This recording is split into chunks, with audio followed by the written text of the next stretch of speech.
Bom, pessoal, estamos chegando na nossa sexta aula, na nossa última aula. Sejam bem-vindos à aula 6 e ao final da nossa disciplina. Espero que estejam aprendendo bastante. E hoje nós vamos estudar a folha de pagamento. A folha de pagamento é uma das peças bem importantes produzidas por qualquer empresa, na verdade, e que já deve ser comum para vocês, eu imagino. Vocês já devem conhecê-la. Bom, hoje nós vamos estudar a parte da contabilidade da folha de pagamento, alguns encargos sociais, enfim, e também cabe na nossa aula algumas orientações sobre a nossa apostila, né?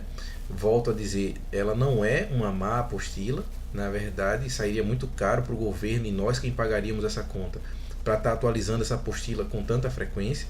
Na verdade, ela traz o mecanismo, como a gente deve calcular os encargos sociais, tal. Estudem bem direitinho isso na nossa apostila. Porém, na nossa disciplina, nós vamos utilizar as tabelas atualizadas e é interessante que vocês façam a pesquisa, tá? Das tabelas sempre atualizadas para fazer exercícios, enfim. Eu já vou disponibilizar, por exemplo, a tabela do imposto de renda já num slide para vocês. Ao longo também da nossa disciplina no ambiente virtual, utilizaremos a tabela atualizada. É interessante que vocês saibam que para os exercícios e para a nossa avaliação será utilizada a tabela atualizada e não a tabela que está na nossa apostila. Tá? É importante que vocês já vão se familiarizando com os novos valores que são cobrados nos encargos sociais. Então vamos combinar assim, para o imposto de renda, tabela atualizada, para o INSS nós vamos padronizar mesmo 11%, enfim, só para fins didáticos, tá? Para a nossa disciplina. Então, hoje nós vamos estudar, como disse, a folha de pagamento, é uma peça importantíssima, né? Que relaciona, faz um rol de todos os empregados de uma empresa e que apresenta nesse documento todos os salários, todos os encargos sociais daqueles empregados de uma empresa. Bom, os principais encargos sociais estão relacionados na nossa apostila, vem explicando cada um deles. É interessante lembrar, volto a dizer, a questão da atualização. Por exemplo, na nossa apostila fala sobre o salário família, que não é devido para a empregada doméstica, na verdade já é, tá? Vocês têm que estar atentos a esses detalhes. O FGTS, que é 8% sobre o salário do funcionário, enfim. O que é que incide e o que é que não incide, a melhor forma de vocês saberem é consultando a tabela de incidências. O que é que incide, INSS, FGTS, imposto de renda, sobre uma determinada verba que está lá na folha de pagamento? Consultar na internet sempre uma tabela de incidências atualizada é o melhor caminho. Na nossa apostila já tem uma tabela lá, simples, trazendo os principais eventos. Vamos observá-la? Observem na tela. Tá? Então essa tabela de incidências está lá na nossa apostila, ó, na página 116, e ela traz um resumo dos principais eventos, como incidirá os encargos sociais sobre cada um desses eventos. Por exemplo, fiz horas extras, o que é que incidirá sobre as horas extras? INSS, FGTS e imposto de renda? Sim, tudo, sim, tudo isso incidirá sobre horas extras. Por exemplo, o que é que incidirá sobre o salário? INSS, FGTS e imposto de renda? Sobre o salário? Sim, todos os três incidirão. Se o funcionário tiver direito ao salário família, o que é que vai incidir sobre o salário família? INSS, FGTS e imposto de renda? Na verdade, nada incide sobre o imposto sobre o salário família. Então, o imposto de renda não incidirá sobre o salário família percebido pelo funcionário. O INSS também não. O FGTS também não. Ou seja, o salário família não comporá a base de cálculo para que a empresa pague o FGTS sobre o salário família também de cada empregado. Tá? Então, essa aqui é uma tabela de incidências simples dos encargos sociais. É interessante que, à medida que vocês necessitarem profissionalmente, consultem na internet uma tabela de incidências completa, atualizada, para que vocês possam então praticar isso aqui, né, na folha de pagamento de qualquer empresa, sobre quando deve incidir cada encargo social ou não. Ok? Então volta novamente aqui para mim na tela, acompanhe, volta para mim. Tá, gente? Então a tabela de incidências é muito importante para que a gente consulte para saber que encargo social vai incidir sobre cada verba.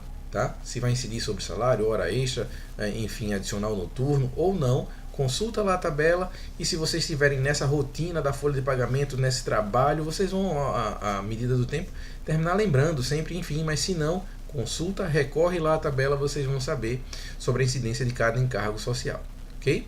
Então, de forma simples, isso é praticado na folha de pagamento. Enquanto esses fatos vão acontecendo na empresa, a contabilidade está fazendo ali a escrituração, tá?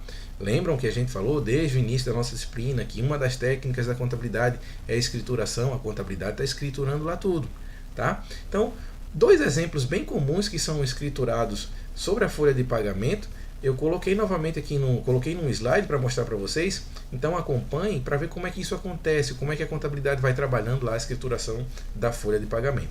Acompanhem. Tá? Então aqui estão dois lançamentos bem simples, um lançamento e outro lançamento, que são muito comuns fazermos quando a contabilidade está registrando a folha de pagamento.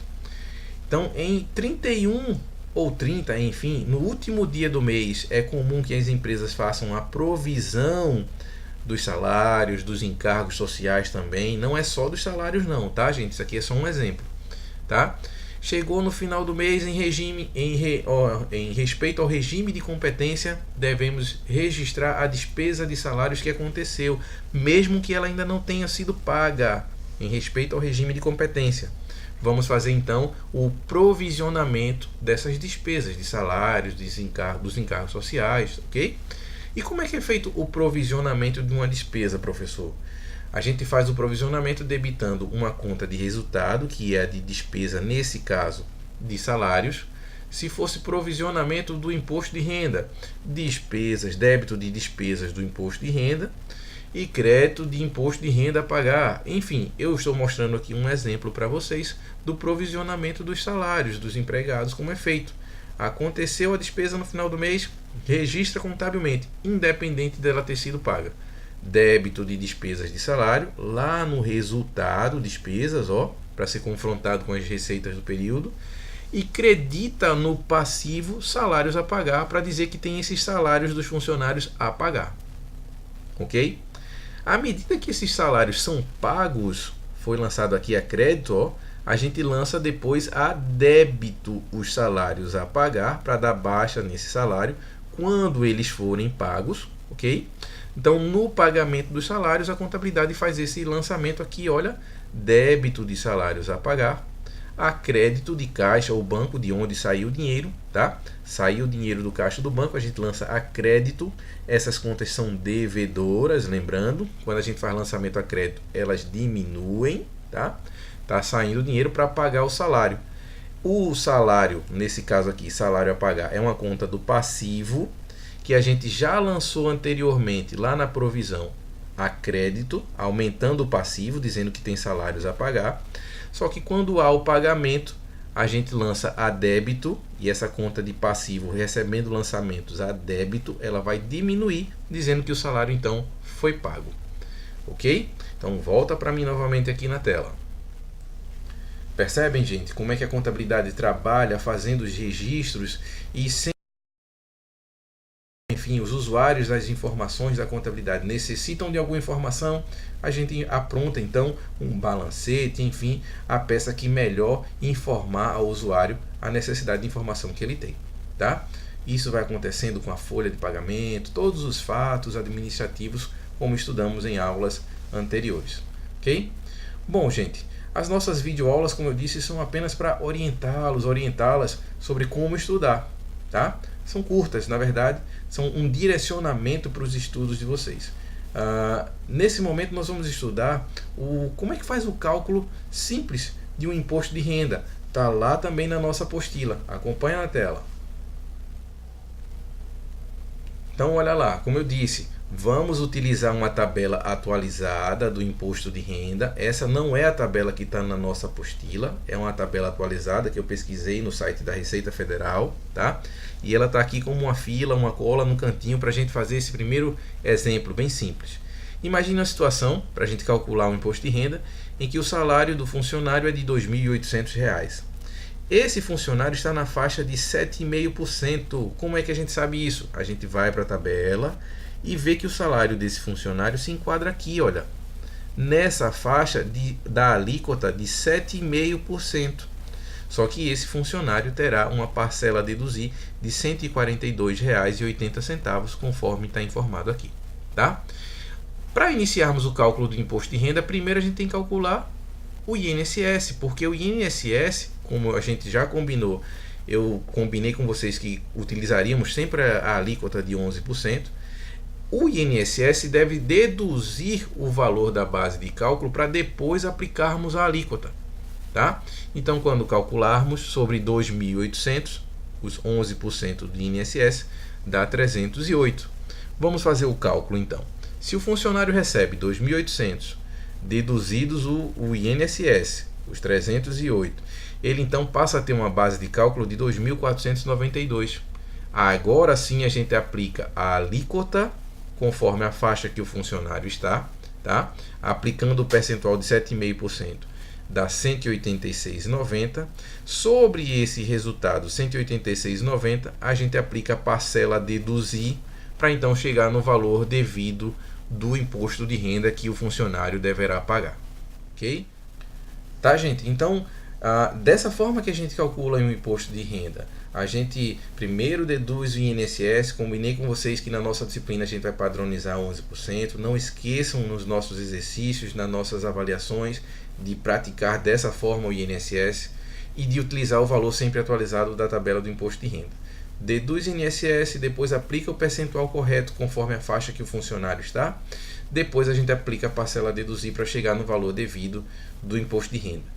Lá na folha de pagamento, o patrão retém esse valor do empregado, não é? Isso é demonstrado na folha de pagamento, e esse valor que foi retido pelo patrão, ele é recolhido, é pago pelo patrão para os cofres do governo, que é quem vai receber o valor referente ao imposto de renda. Tá? Bom, como disse, nossas aulas são apenas uma orientação para auxiliá-lo nos estudos. Então, agora pratiquem bastante, espero que tenham percebido a importância que a contabilidade tem na produção de informações para o profissional da área da administração. É realmente muito importante e desejo a vocês que vocês tenham um sucesso na profissão de vocês, que façam bom uso da informação que a contabilidade pode passar para cada um de vocês. Tá? Então, bons estudos no final da nossa disciplina, boa avaliação e sucesso profissionalmente para todos, para todas. Desejo para vocês muito sucesso.